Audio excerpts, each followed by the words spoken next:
కబడ్డీ అనే అంశం ఎవరంటే వారు ఆడొచ్చు. చాలా ఖరీదైన ఆట కాదు ఇది.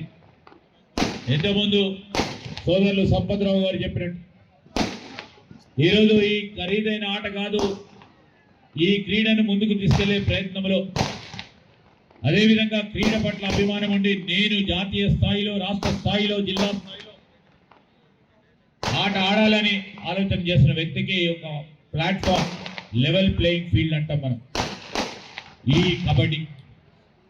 కబడ్డీ మరి ప్రో కబడ్డీ అయిన వెంటనే ఏ విధమైన ఆదరణ దొరికింది. మరి క్రికెట్ కూడా టెస్ట్ క్రికెట్ తర్వాత, వన్డే ఇంటర్నేషనల్ తర్వాత ఎప్పుడైతే IPL మొదలు పెట్టడం జరిగిందో పెద్ద ఎత్తున దానికి మొత్తం ప్రపంచ స్థాయిలోనే క్రికెట్ కూడా గుర్తింపు వచ్చే కార్యక్రమం జరిగింది. ఇండియాలో పెద్ద ఎత్తున క్రికెట్ జరిగిన క్రికెట్ తర్వాత మళ్ళా ప్రో కబడ్డీ మ్యాచ్లే ఈరోజు టీవీలో మనం చూస్తూ ఉంటాం.